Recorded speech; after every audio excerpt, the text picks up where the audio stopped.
Welcome back to Real Estate Ramblings. I'm Amy Shrader with Remax Real Estate 10. I'm Ashley Hunt. Michelle Hodges. All right, ladies. It's been a rough year so far in 2025. Real estate wise, I think things are going pretty good, but just in personal life, I know we've dealt with sickness at our house and people in the hospital and surgeries coming up. So, and I know you've had issues at home and you've got 4 kids. You've always got issues at home. Yeah.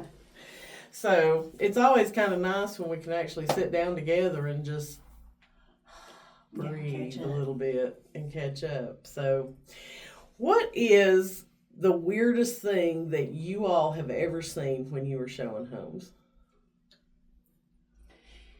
So I showed a house one time. It's kind of different. I mean, it was an old farmhouse, and I'm walking through, and I'm kind of looking, and some of it was dilapidated, and as you go through, and obviously there's a lot of things that were going to have to be done on that, and then I walk through, and like I said, it's an old farmhouse, so it's laid out kind of different. So I walk through one area of the front room, and you kind of walk into the dining room, and right off the dining room, I look to my right, and there was a room that just had one big sunken in hot tub.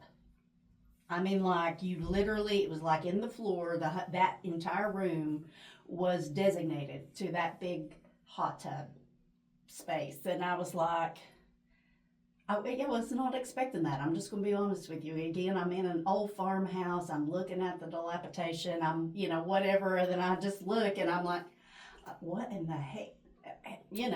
What in the heck? What? Why? But I mean, to each More their power own. to them. Yeah, to each their own. I mean, love life. But they of all the rooms in that house that had dilapidated, that room had not. It was probably the newest one in there. What about you, Ashley? What's your weird thing? Probably not PG-13, so I'm not sure I should say this, but so I went in. We can designate that the video is not suitable for children. Yeah. So I went into a house and we go down in the basement and it's like a whole set up basement, cameras, mirrors, the whole lights, the whole 9 yards. Little 50 Shades of Grey working. Oh, the whole swing was just all set up. Well, the funny thing is my buyers had absolutely no clue, and they're like grabbing this swing and they're like twisting it around and twirling it around, and I'm like, I don't think I would touch that. How funny. And I had to let them know exactly what it was, and yeah, it was all set up for video. For later on, I'm going to need that address because if that house ever comes on the market again, I got to go show it. I just got to go see it. She loves this kind of thing. Not necessarily, but I'm curious. She lives vicariously. That's right. That would be my excuse now too. Well, my weirdest thing, and this is actually on the gross side of life, so I'm just preparing you. This is probably my first year of selling, and I had a guy from Ohio that came down, and we're looking at properties, and he just wanted something cheap that he could claim as his primary residence in Tennessee so that he wasn't paying the state income tax up in Ohio. And I mean, he worked on an oil rig. He was never in town, like maybe 2 weeks at a time. So anyway, we're out looking at all these houses. And we go into this little log home looking place that was on 2 or 3 acres over in Greene County. And so we walked in and we're looking, and it looked like somebody had been squatting there, number one. Because in the bedroom, there is like an ashtray, cigarettes, a Pepsi half drunk, just, And so I was a little nervous about it because I'm like, he may be hiding in the house if they're squatters, you know what I'm saying? So just stay close. Right. So then we go into the kitchen area, and there is a used tampon laying on the kitchen counter. Oh. And I mean, like, that's just going to gross you out. I don't care who you are. All right. But as a woman, I immediately recognized, and I was just like, oh my God. And so he comes in, and I'm like, you don't want to look on the kitchen counter. So what does he do? He has to look on the kitchen counter. He didn't know what it was. Oh. Oh, boy. And I'm like, Spill the beans. yeah. So I had to explain to him what it was, and then he was appropriately grossed out, and he was like, yeah, I just don't know that I could clean that counter good Oh, enough no. to deal with that. And I was like, You no. can't unsee that. Why would you Can't do unsee that? that. I mean, who knows? But, and of course, when I first started was when you still had foreclosures and short sales. So, I mean, you would walk into a foreclosure and you just see all kinds of crap. You know, like people just up in the middle of the night walked out of a house and there's clothes and toys. And some of it was heartbreaking because you knew that there were children affected by this. But, yeah, that was probably the weirdest thing I would say so. that I've ever come across. And, yeah, it I kind did of have traumatized an me. issue on that, kind of along the same lines of this whole thing, but I went to show a couple a house out in Greenville one day that was kind of, I mean, was sort of out So to it's Greene itself. County, okay? That's what it's Sort of sitting out to itself, but not so far that you would be alarmed. You know what I'm saying? So pulled up to the house, went in the house, showed the house to my folks, and it was empty. But as we come back out, I'm going back through to shut off all the lights, make sure everything's locked up, and the couple are outside. And when I get back to the door, the first thing they do is say, "Please tell me you carry a weapon." And so I turn around, I'm like, "What are you talking about?" And they point, and there is this handcuff that is on one of the posts on the porch. It has a long chain on it with the extra handcuff. And I was just like, okay, that is valid. Very good question. It's like you go, what was that for? What? Yeah, you just Why is wanted to that find for? out who owns this house so What you was can that go, for? hey, what were you doing? Yeah. Because, like, there wouldn't be two handcuffs if it were a dog.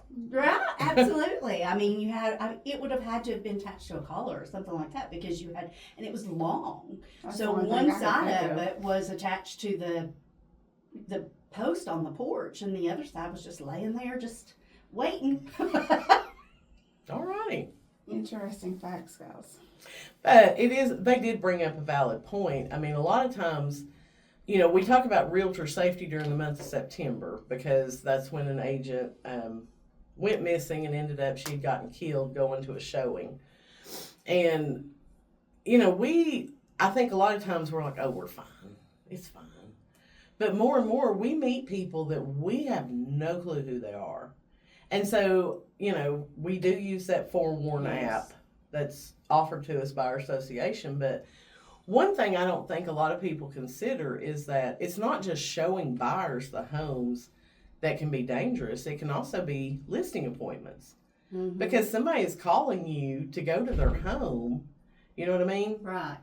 And I do think that sometimes we brush off, you know what I mean? 100%. Like the realtor safety thing. 100%. But I know, you know, most of the time, like Marty has my schedule, so Marty knows where I'm supposed to be 90% of the time. Right. But there's been times that I've talked to people on the phone and you just get a feeling, you know what I'm saying? Like you're just like, I just don't know about these people. I had that issue this weekend. And so I always make sure in those instances that somebody knows where I'm at, who I'm with, the phone number, and, you know, if you don't hear from me, we'll have like a designated time. If you've not heard from me, you need to call the police. Right. So, what was your... So I went on a listing appointment in Sneedville. A couple days prior, I had went to the listing appointment. We did all the paperwork. I was going back. I kept trying to get the key from this individual so I could get pictures scheduled. And he was like, you know, just meet me at the house. And my first trigger was he messaged me, and I was like, I can just give you the lockbox code, and you can be able to use the key, because I first thought that it was just his only key. And he just, you know, Sneeville's a long way to kind of get to anything, and this was kind of way back in nowhere. And he was like, just wait till you get here and just give me the key code, and, you know, I'll be able to use the key at the same time. So I was like, you know, legit fact. So we get on the side of this mountain, and he's parked behind me, and no way in or out. I mean, he's behind me. And I get out, and I'm like, okay. I was just grabbing me some photos just so I had them before I'd scheduled the thing. And he went in, unlocked the doors and stuff, and I was like, you know, I have a professional photographer come out here, and I was like, are you sure you want to sell? It's just kind of something I always just kind of ask. And he was like, well, if you were me, wouldn't you? And I'm like, I don't know what your situation is. He goes into telling me, I could tell he was high on methamphetamine at this point, that his 70-year-old dad had took his heart. And he pulls his shirt up, which is a scratch. He was like, it's a scar. And it's by his belly button, might I add. And was like, my dad took my heart out, and he gave it to himself, and they've done surgery on me, and he just starts bawling his eyes out. And I'm like, okay, I'm going to have to play this off pretty smooth, because he is behind me, and there's no way of getting out on the side of the mountain. And you don't have cell service. No, I had no Which service. I do think 911 will work, Yes. even if you have no cell service. Yeah. So So I'm like, okay, I want to just keep snapping these pictures and play it off and just listening to his story. We go in about 45 minutes. I'm still listening to his story. He's bawling his eyes out, and then he goes to tell me he's just going to blow his brains out while I'm there. And I'm like, okay. can I have your keys to move your vehicle before? So I was thinking, like, how am I going to do this? And I'm like, listen, it's this long driveway. I've got a drone. I need to get to the end of the driveway so I can get some drone photos. We need to pull to move our vehicles so that the vehicles aren't in the drone photos. Oh, yeah, let me do that. And instantly he changed, quit bawling his eyes out, and jumped in his vehicle. I was like, good. So I'm like coming to the end of this very long, probably an eighth of a mile driveway. And I'm like, what am I going to say now? Well, it starts sprinkling down rain. I'm like, thank you, Jesus. I cracked my window, and I was like, it's raining, I'll be back tomorrow, and I just leave. Well, needless to say, I messaged him and told him I understood that he was under the influence and that I could not do this listing. So he goes to tell me that he had got a $200,000 offer and that he signed paperwork for $175,000. I said, you never signed any paperwork with me. Yes, I did. I accepted an offer, and you sent me the wrong paperwork. So I have legit decided just to block this individual because it's not doing me no good to go back and forth. He's not comprehending anything I'm saying. Well, it's good that you have that background with the bail bonding business, because I think that allows you to see, you know what I'm saying? You have a better insight sometimes into behaviors and personalities and what's going on. But yeah, it can be a scary situation. Well, at one point I asked him, I said, are you under the influence of methamphetamine? He said, today? And I'm like, wow. clue number one. I said, not necessarily today, but have you done methamphetamine? Well, and I can tell you, having a recovering meth addict for a daughter, deflection is always a key. You know what I'm saying? Like, you ask a simple question, yes or no, and it's, let's deflect and talk about something else, different. or let's get a minute detail and get caught up on that. So, Right. Yeah, I instantly knew, so it was just trying to figure out how to get out of there. and you're like, of all the times that Casey is not with me. Yes, yes. Amy, do you remember the time when I first started? Actually, this was right after Christina started, so I bet you weren't here when this happened, but I had the guy who wanted to look at the horse properties, the big $1 million farms around the area, and he came around and started, it was just constant. It actually came from a referral from somebody in West Tennessee. But then this guy started acting all creepy and getting really weird. He was wanting to send me all kinds of appreciation gifts for myself, my kids. I mean, like all of these iPads, all of these, and I was like, yes. And I mean, so I'm trying. At this point, it's very strange. So you just kind of get the read, and you're like, this is not kosher. And I knew I was never going to meet this guy anywhere. So I'm just really trying to cut it off. Just good luck. So he messages me from another number. Remember that? And says, hey, this is so-and-so. Well, I'd worked with a guy just the day before with the same name. So I'm thinking it's him. And so I call, and this guy, it turns out to be this Greek. Ooh. Yes. And so he starts talking, and I hear all of this stuff in the background, and I'm thinking, is he moving a house? What is he doing? Well, then he makes a very derogatory comment, which at that point it becomes very clear to me what he's doing. And clearly I hang up and block the number, what have you. But yeah, there are creeps out there that are truly just I don't have any idea how somebody cannot ever even meet somebody and be like in a position where they need to do those types of things. I just don't understand that. But yeah, you got to be aware that it's there. I've had some awkward situations like that since I've started real estate. So Yes, it's been very crazy. awkward stuff. Crazy. Because remember, we were going, oh my goodness, thank good Christina didn't get Oh, it. Running her off for sure. For real. Well, and like, I know when I first started, you'd have people like your Facebook friends that you know, it's like people that you kind of knew in high school, but like, you weren't friends with them in high school. But you're like, okay, yeah, whatever. And you add them on Facebook. And they message you, and it's like, oh, we want to, you know, I want to buy a house, da da da da da. And so you're like, oh, okay, cool. And you're, you know, getting information. And then the conversation will change over the course of a couple of days to, you know, hey, do you want to go out to dinner sometime? Da, da, da. And you're just like, no. No. Especially when you're looking at $75,000 house. No, I don't. Yeah. You didn't just say that. Well, I mean, back then, No, you I know, did. the average sales price was $135. So I'm just like, you know, hey. So, but yeah, I mean, it is kind of creepy that you know that there's people out there who will fake wanting to list or fake wanting to buy Yes. just to Get in contact. get in contact. And so, And then turn that into really something disgusting. I mean, it does happen, and I do, you know, unfortunately, you do kind of learn that quickly, and you are kind of out there, so it is important to stay on your guard, I think, and trust your instincts, you know, even if it costs you from time to time, and I'm not saying be stupid about it, but trust your instincts. oh yeah. I mean, that's one of the reasons that, you know, when I first started, I had a Honda Civic. You had a Honda Civic. And it's not the best car to take people out to go look at homes. You know what I mean? Not at Especially if you've got a man and his wife or something.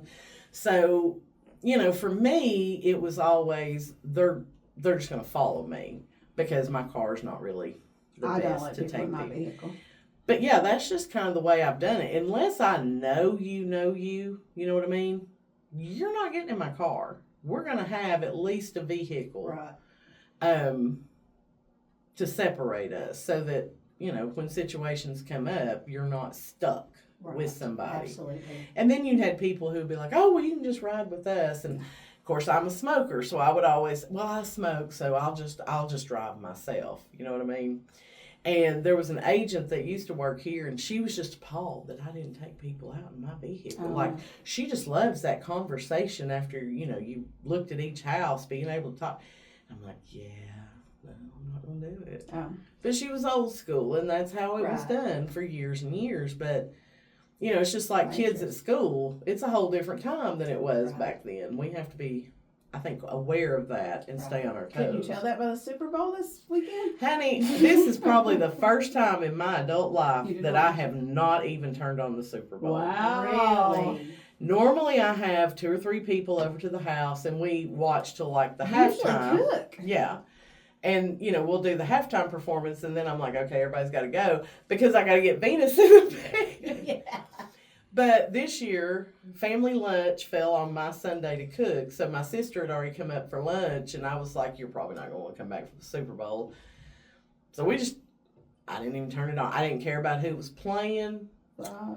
and I knew I didn't care about the halftime show, so Well, I I didn't even had turn money it on the on. football board and I won, so I was Good. all about the score, not about the people playing. there you go. Now, I'm a big Mahomes fan. Not a big Chiefs fan, but a big Mahomes fan. But it was Sorry clear. about your luck. Hey, I was glad that somebody besides the Chiefs won because, Right. you know, it kind of gets old. I And just all like that- Mahomes. I just think he's such a cutie, and he's such a good little ball player. I mean, but you know, that clearly they had an off night, and it was clear very early on. I could not understand. They couldn't the pull it music. together. They just couldn't pull it together. So it was just like, you won't have to watch it. But a lot of that comes, I think, with the jinx of all these people talking about how the Chiefs are going to win. They're going to have their 3-peat. Well, they're gonna everybody have all thought that these the game was things. rigged. And I'm just like, I don't know. Anytime you have that, you got to be skeptical, you know, because God will certainly turn things about for you. Well, and I like Jalen Hurts. I think he's a good player. So, I agree. you know, when I Did you Googled see this his morning, dance? no, when I Googled this morning to see who won, I was like, well, good. I'm glad Yeah. the Eagles won. Even- But no, I didn't watch anything. I've not seen He anything. came out with an awesome little dance. Well, good for him. Well, they call it the gritty or something, I think is what it's called. I don't know. I know my timeline on Facebook this morning was like 2 different camps of people. I had all these people that are like, I don't even know who this is at the halftime show. I can't understand anything they're saying. I'm getting old. You know what I mean? Yeah. And then I had a camp of people who were like, well, if you don't understand it, you need to Google it. He's making a statement, Yeah. this, that, and the other. And I'm like, I didn't see it, so I have no idea what happened. Right. But in my opinion, I don't tune in to a halftime show for your statement. I tune in to be entertained. I will say this, though. I think the whole theme of that they did for the Super Bowl yesterday was unity, and I really enjoyed that. I really feel like the NFL, they did. You could see it in the commercials. You could see it in the way that they were handling things. Well, now I saw the Snoop Dogg thing. Tom Brady commercial. The whole thing. So I think that it kind of does tie into what they were doing if you understood the whole theme of it. But I can see what you're saying. If you don't really know all of that, then you don't really know what these folks are saying, or you know what. And I didn't quite honestly pay attention to the halftime show. But I did love that the entire theme of the Super Bowl was unity. I thought that was the coolest thing I've seen in some time, because there's been so much animosity in our country, and so much of that. And truly, I think the whole thing was just about embracing unity. I just thought it was super cool. I just couldn't make out the words, but I thought the show was awesome. As far as, I mean, the way that they displayed the American flag and stuff with the people. The and stuff, entire that was thing neat. was just based off of, let's come together, let's stop, and just come together. And I just thought it was the coolest thing I'd seen in some time. Well, there will never be a halftime show like Prince. I'm just going to say that. How That could was there be? advertised. How could there be? Yeah, I mean, that was just awesome. But I will say this, the past few years, I felt like the Super Bowl, you know, had some good quality entertainment. Now, I know when The Weeknd was the halftime performer and they had those weird things on their face because it was COVID and you weren't supposed to, you remember that? And it looked like they had like those little urinal jugs that men use in the hospital. It looked like they had those on their head and everybody was making fun of it. Yeah, that's probably the worst halftime show that I had watched recently. But like when you have Usher and then, you know, Snoop Dogg and Dr. Dre and Eminem and all of I them. think it's just different age groups. Like my 2 teenagers was in there, knew every word, and was tickled to death about the halftime show, and I'm sitting there like I can't make out the words to it. Well, but they need to think about who's spending money. Yeah. Mm-hmm. Because them teenagers ain't the one buying anything. Right. Them teenagers understood every bit of it. They was making fun of me. Mom, you're just too country. It's like, oh, maybe. Again, I just thought it was the whole thing. I thought they did a good thing. And I didn't watch it, so I don't really know. I'm just saying, I felt like for the first time you had a big organization who was just reaching out to the country to say, stop, stop. And I thought it was very cool. But that's just my take on the whole thing, not necessarily the halftime show, but I really enjoyed it. Oh, good. All right, so I think Michelle has already answered this question. So I'm on the hot seat. I take it. Do what? Nothing. Yeah, you are. Who is your celebrity crush, and who do you think would be the hardest celebrity to work with? I don't have a celebrity crush. How do you not have a celebrity crush? I really don't. They put their pants on the same way I do. I'm just very backwoods. Like, I don't get excited to bump into anybody. Like, if somebody just walked in here that was big and popular, and be like, okay, I mean, how are you? I don't have a celebrity crush. I do have a celebrity crush. Who do you think my celebrity crush is? Well, you were just crushing on Patrick Mahomes a minute ago. But he's not my celebrity crush, really. She's got a few, obviously. Obviously. Yeah. No, Pink is my, lesbian love. I'm not a lesbian, but I love Pink. I love Pink. I just love the way that she operates. I love the way that she takes command of her life, and I like the way that she just she is who she is, and I think that's pretty awesome. I'd like to sit down with a Medea person. Was it Tyler Perry? Yeah. See, I didn't even know the name. But I love the videos. There you go. There's your Just celebrity because it crush. would be hilarious. No, I I get it. don't know about no crush. No, you can't really be a celebrity crush with Medea now. It would just be interesting. And no, I conversation. get that. I do. So who is my celebrity crush? Who is it? That's what I'm asking you. I have no idea. Give me a minute. I'm sure as soon as you say it, I'll be like, oh, yeah. Well, and see what's funny is like, Prince? again, my whole life changed when Venus came along, because if you'd have known me before Venus, you knew, because I was talking about him all the time. But now it's like I don't get to watch TV, so I don't talk about anything. I have no life. I get That's what we're talking about. Yeah, you do, but it's, it's wrapped up in a 5-year-old. Shamar Moore. I should I have don't known. even know who that is. I'm so disappointed in you, I Ashley. don't have time to watch TV. Shamar Moore started out on The Young and the Restless, which is a soap opera. Oh on my God, my CBS. mom watched that. So that's before my time. Lord The Young and the Restless is still on TV. Oh, is it? You ain't that much younger than us. But then he was on Criminal Minds. Never watched it. Oh God, that was my show. I loved that show. He is beautiful. And so I would, make the announcement every week on Facebook before Criminal Minds. I'd be like, it's time for my date with my boyfriend, so don't text or call me right now. I'm going to have to go Google who this is now. Oh, he is fine looking brother. Let me just tell you now, he is a fine looking brother. And then he left Criminal Minds. He's got his own show now, SWAT or something like that. But again, I don't really get to watch TV anymore. And that show comes on at like 10 o'clock, which I'm out. I'm out. Yeah, you're 9 o'clock's my bedtime. Yeah. So yeah, we don't watch TV, but that's my celebrity crush for sure. Is he black or white? He's black. I I said knew he was it. a fine looking brother. I know. That's why I knew exactly it would be a black person. We're Let's all go. about the black people anyway. Let's not skip the second part of that question is, who do you think would be difficult to work with? Difficult. Who do I think would be difficult to work with? She probably works with them every day. So it's- No, we're talking about celebrities. No, if it's a celebrity, I would say probably like Jay-Z and Beyonce. I think they would be a nightmare. Really? Why? I just do. I just think that people who have that much money and that much power, I just think they're going to treat you like crap. I don't deal well with that. No humbleness, huh? Yeah, I mean, I just think it's going to be, on their time schedule, and probably at their price point, I would do that. You know what I mean? But I just think, She said The more- probably. She lying. She would do that. I just think the more successful people, a lot of times, are going to be harder to work with.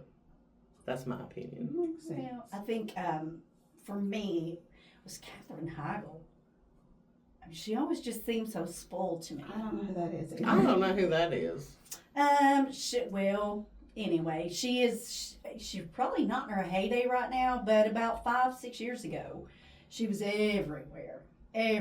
And don't get me wrong, I don't think she's a terrible. She was on Grey's Anatomy for a while. She's done several movies. Something about her just does not jihad with me. I just feel like she'd be demanding, and I'd be like, I don't really see what that serves. She would deal with demanding, but she would text me and I think gripe about it depends on whether I feel like that demand comes with any kind of, if I'm learning something, if I'm getting something out of that, then I can deal with a lot of things. But if I'm not getting something out of it and it's not worth it, I'm like, hell no, I'm just not doing it. I don't like that. Well, that segues well to our next question of how do you handle clients who think they know more than you do?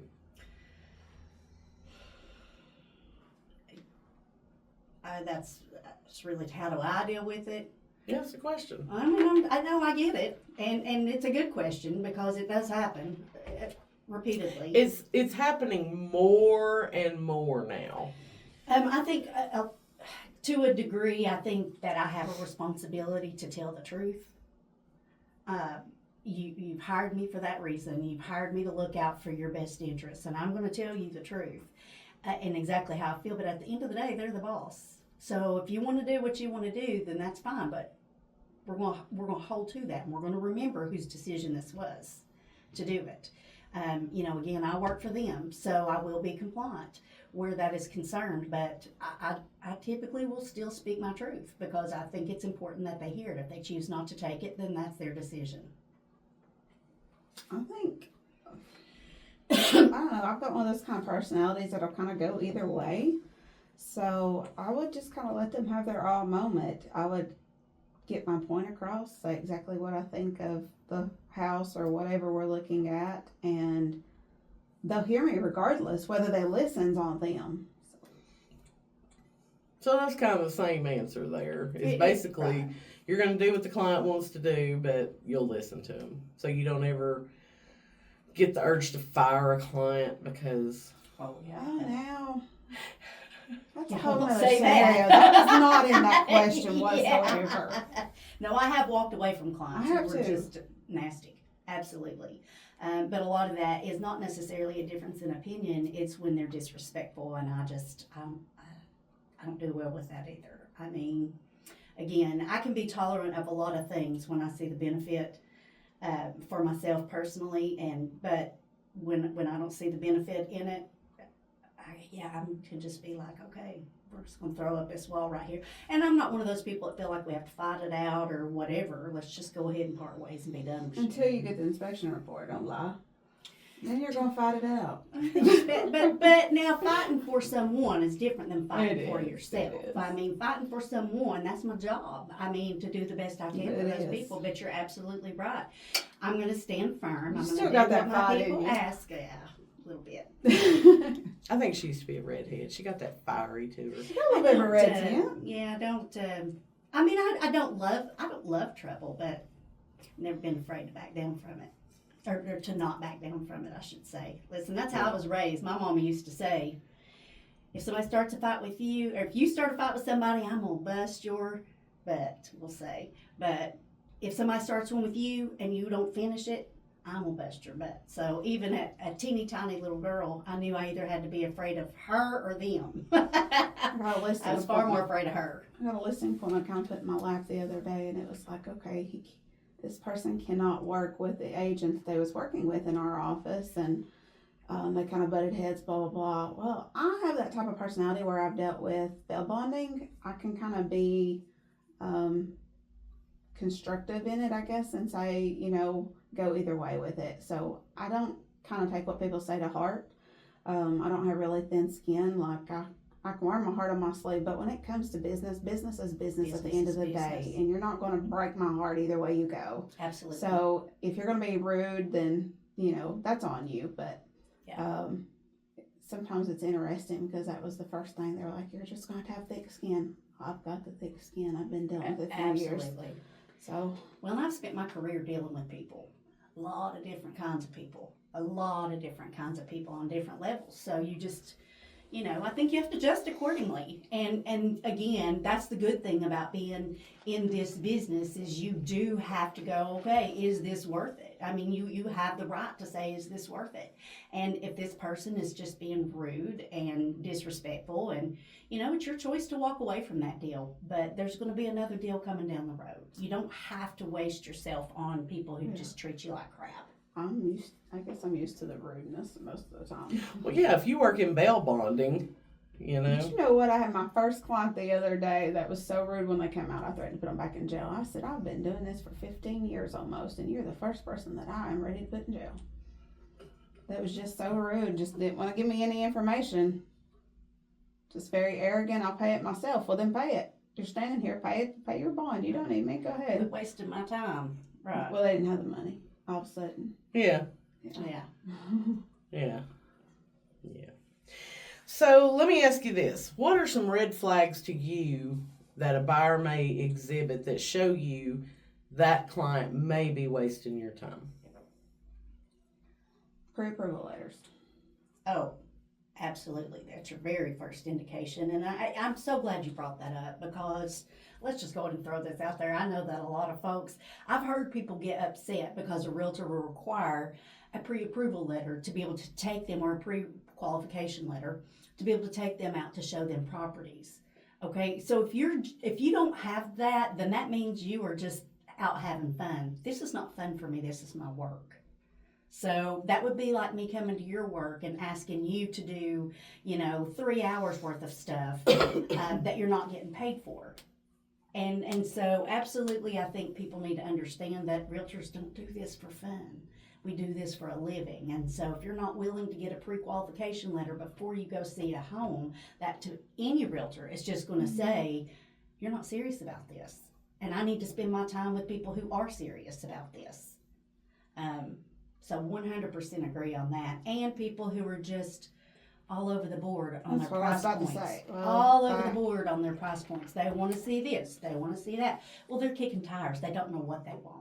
Especially when you have them that'll say to you like a house that it needs a complete remodel, and it's completely opposite of what they want versus this mansion that they're envisioning in their head at the same cheaper price range. Mm-hmm. So, yeah, I had a real estate agent that sent me a offer this weekend, and I was like, do you have a pre-approval? No, but I don't have no trouble. Well, coming as a real estate agent, a lot of people like to write a lot of stuff off, so you may make this money, but nobody knows what you're doing on your taxes. So I need a pre-approval letter before I even submit this to my sellers because they're not going to look at it. So when you've got 5 offers and you don't have a pre-approval letter, you're just got a piece of paper. That's true.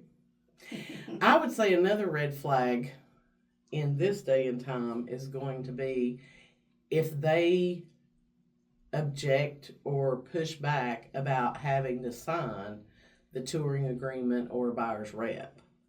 I mean, that's not our choice. Right. You know what I mean? If you're truly looking for a home, then you should understand that at this point, that that's just part of it. Absolutely. But, yeah, I mean, I remember, people, you say, well, have you talked to a lender? Have you gotten pre-qualified? No, we don't want them to pull our credit. We want to find the house we want first. I hear that all the time. And it's like, that's not how this works. Especially in today's fast market. I mean, it may not be on the market tomorrow when you get that pre-approval letter. Right.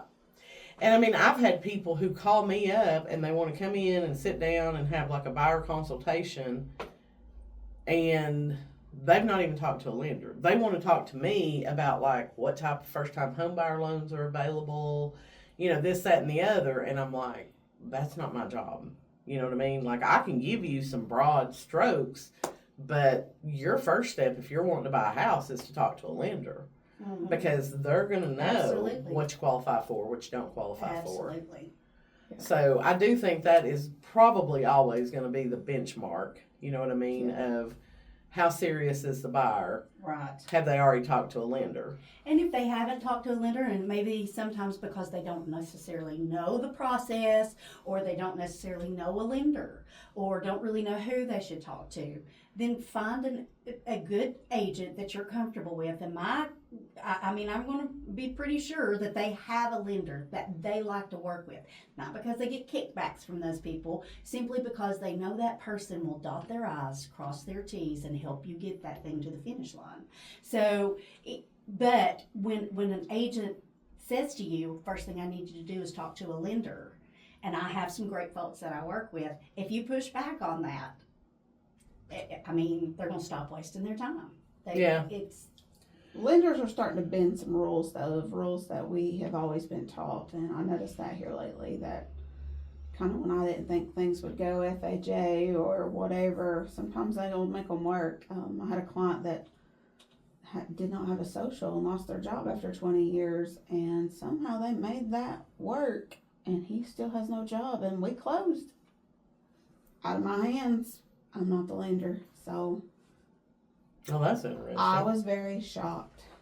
Well, I've even heard agents make comments before about, I had I don't know if you remember this one, but I had a person, we went in, we did what we had to do, got the house under contract, and then the very next day, he got notification that in 30 days he was going to be out of work.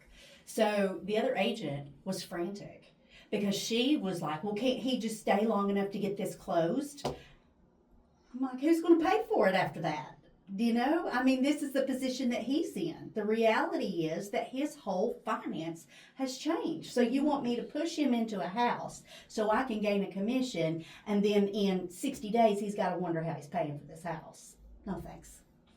not for me. It's a mess. It can be. I had one that I had a lender call me at like 4:30 in the afternoon and said, "All right, we're cleared to close. Let's get the closing scheduled." Hour and a half later, she calls me back. The buyer hadn't worked in 2 weeks. So when they called to do that final verification of employment. And so she called him, and the type of work that he did was like a contract job. And their contracts would end at a certain date. Those union ones are hard to do like And that. then they would, get a new contract, so to speak, at the first of the year. Anyway, but yeah, that killed our deal. And so the other agent was the listing agent on the deal, and he called me and he was like, hey, my guy is willing to do like 6 months financing for him so that once he gets that new job, he can just do the lender finance. And I'm like, awesome. We're going to save this deal. Right.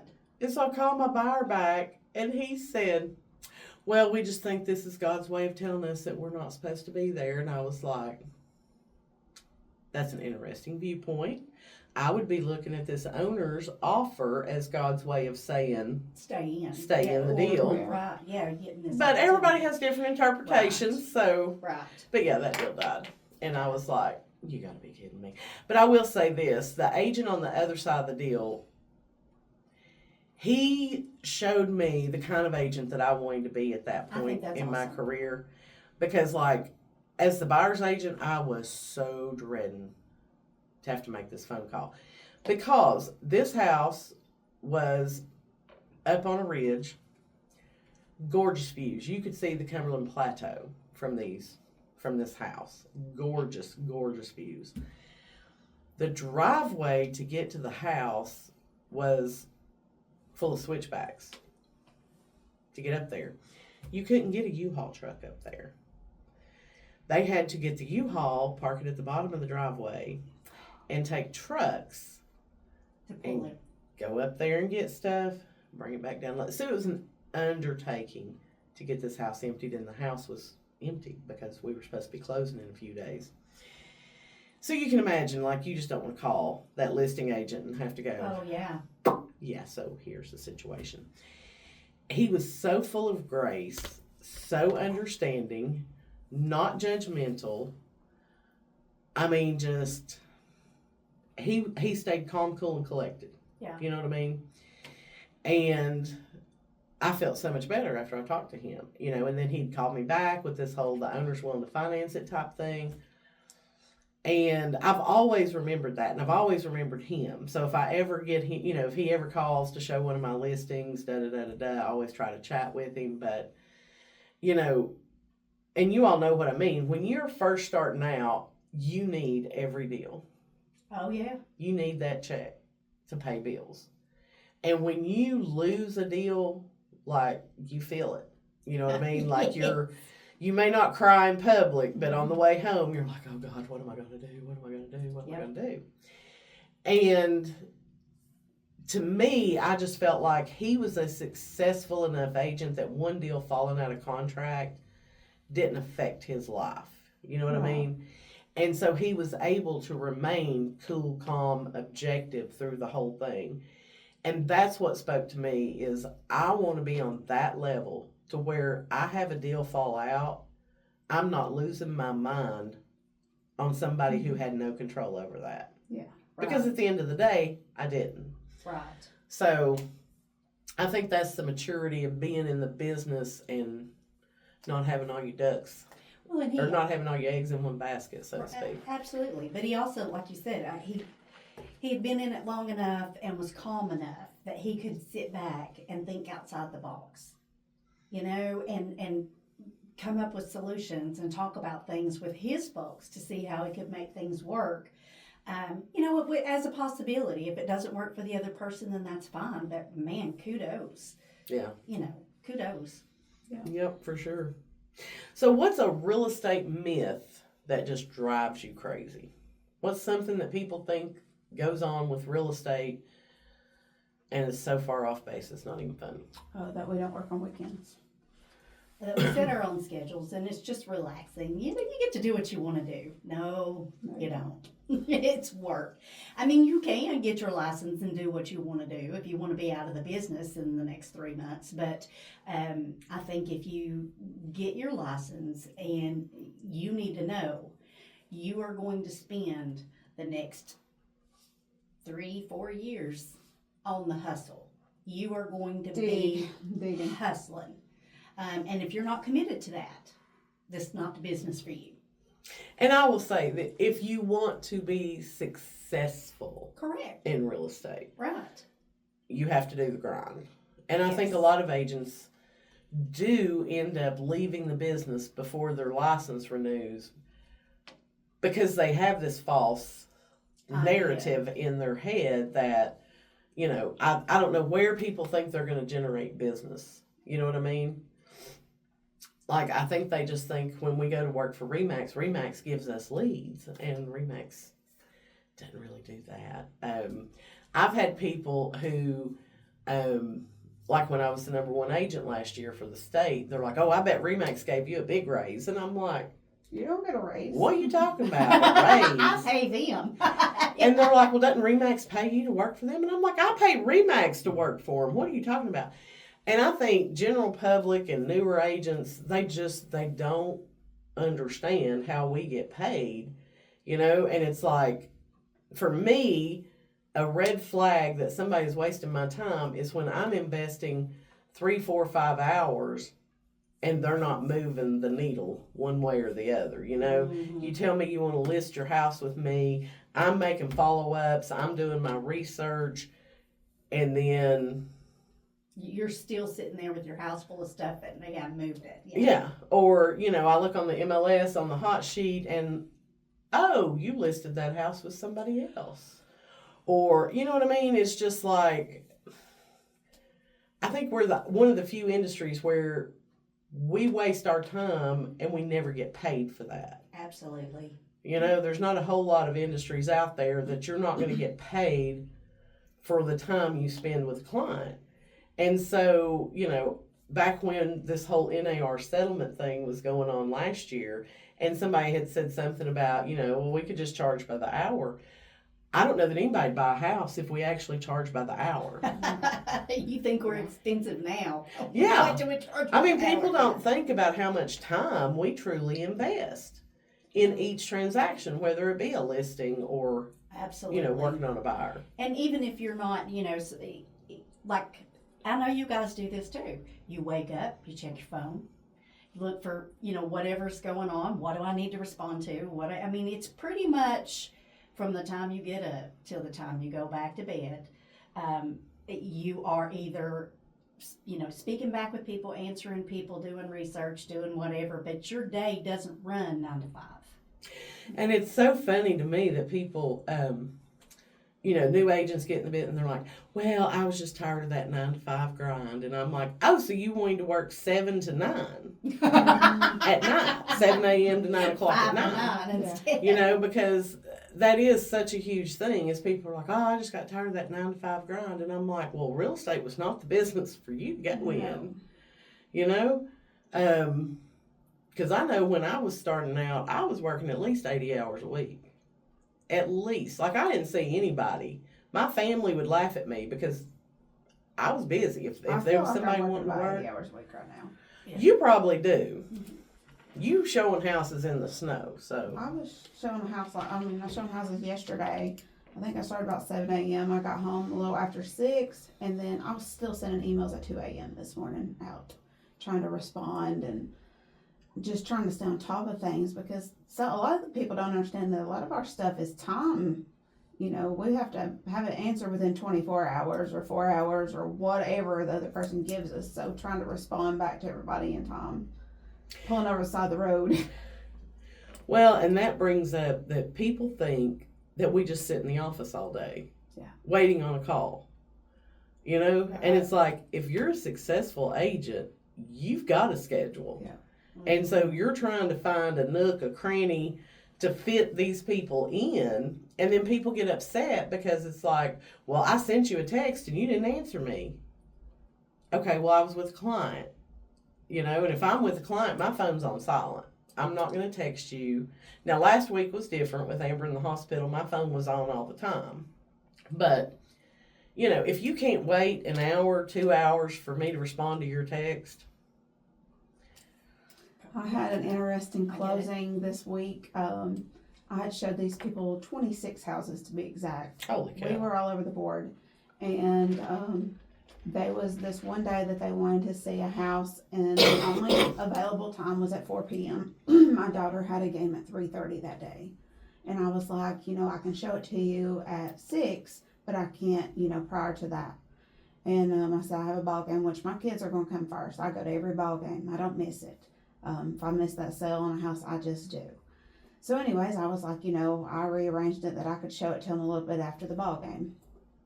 Well, they decided to take it amongst themselves. I showed them 4 houses that morning. Went to the ball game and was going to come back and show them more houses after. They decided before I got to the after to show the houses that they was going to go look at one on their self and pulled up and just asked the sellers. And they did. And they wanted to put an offer on this house, and we did. That was fun. Needless to say, we went to do our final walkthrough the other day, and they all started crying. They what? All started crying. 3 of the children and the mother was bawling their eyes out. They settled on this house that was absolutely not what they wanted, completely opposite of what they wanted, and did not realize it was so small. It had stuff in it at the time when they went to do their final walkthrough. They absolutely hated it and did not even want to close on it. We did close on it, but they planned to relist it in 3 months. I felt like if you would have just waited, I could have pointed out some things to you and let you see that this house was not what you've been looking for the whole time. You jumped into something and you let the seller talk you into this home. So they buttered it up to it's got this new roof and it's got this and it's got that. But when you've got these little 8x9 rooms and they're like, well, my queen size bed will not even fit in this room. I can't put it in here. The kids were bawling their eyes out. The mother did not even want to sign the papers. I mean, yeah. So after looking at 24 homes, then you pick the one you hate. That would be very frustrating, I think. It was. But they were frustrated at me because I couldn't come for those 2 hours. That they wouldn't wait. I get that And now too. it's not done them justice. I will say this too, though. I think that brings us to another point about when you are working with a real estate agent, about doing things through your real estate agent and not taking that out to do on your own. Because I had a similar situation come up this past year where I was working with some folks I absolutely adored. We had a listing on one side just waiting to happen and just looking for their home that we needed to get on. Well, then they ended up just taking it upon themselves to call this guy, who was also an agent, by the way. Should have never been having those conversations with my people. But, they're kind of old school, and they're back in the old handshake days. But this agent even has a bonfire for them. Come on over, and they do this whole bit, and they talk them into it, to this house, and they're telling me what they want to do, so we do it, and then of course the whole deal falls apart. They're mad at me because their earnest money's on the line. You went over there and worked out this whole deal. You just told me how to do it. You did not give me an opportunity to represent you. In this circumstance, and now you're mad at me because your stuff's on the line. Well, they're not mad at me, but they were mad at me for 2 hours that I couldn't show up and went amongst themselves. But well, I got a 1-star review on Google last week because an agent had tried to call me about setting up a showing on a house. Well, the agent instructions on the MLSs give you the phone number to call. That's going to call me, but it will also call Marty because Marty's in the office and can take care of those things. Right. But they made an offer on the listing through their agent that was well below list price. Like the net of it was well below where we were at.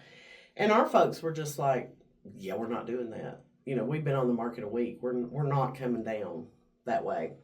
So this agent not the agent, but the buyer got mad, went on my Google, left me a 1-star review, and said that I was uncommunicative, had yet to answer a call or a text or da da da da da. And I mean, I responded to it and just said, my daughter was in CCU at Tenova Turkey Creek. So, yeah, I'm sorry, but Yeah. she's my priority. People don't realize we have other priorities too. I mean, this is work, yes, but sometimes we have to put other things above it. And she's, of course, they blistered me on there too. Unfortunately, they did it on Amy's page, but they talked about how rude, I was. Basically, I was just trying to tell them, we've been on the market a week. This is where we are. This is where my people are. You're going to waste everybody's time trying to push us to do something different. Just listen. So, we ended up getting the deal and getting it all worked out to the same point that I told them in the first place. So. And I said we needed to rude. write in the counter offer that they had to remove their 1-star review. Yeah, no doubt. So, it was just about. It's about people being impatient and Yes. wanting to live in a fast food world. But the true person at fault in this whole scenario was their agent. Because A, she didn't read the MLS to follow directions. Yeah. And 2, she should have never shown them a house that they did not qualify for. Absolutely. If you need $10,000, $15,000 in closing cost, probably not going to get that when you're offering below list on a house that's been on the market for a week. Right. Absolutely. And I think we all kind of look at that and we know the longer the house sits, the more likely folks are to be a little, negotiable on the price. But a week is not it. A week is not it. And the I house think was that priced so comes fairly from too. agents outside of our market. Agreed. Like if you're in our market, you know how our market moves. Works. And we've got a median time on the market of, 25 days right now. So if you're less than a month in, you're probably not going to do these drastic price drops and negotiations. Absolutely. Whereas if you're from Knoxville or the Tri-Cities, I get they're going under contract within 7 to 14 days. If they're not, we need to haggle. But our market is different. And I think that comes to using agents local to that particular market. Right. Rather than, just picking whoever off of Zillow and hoping you get a deal together. Agreed. All right, ladies, anything else y'all want to chat about before we wrap it up for today? No. Let's have a good week. I know, right? I'm looking for a house or a double wide that needs remodeled under $250. If anybody knows anybody, A house or a double wide? Can they be in the city? they're preferring wanting a few acres with it, but they understand that's going to be a fixer upper. So we've kind of exhausted the MLS. So if anybody's got anything out there, let us know. All right. Good deal. Stay tuned for the next episode in 2 weeks. Thank you.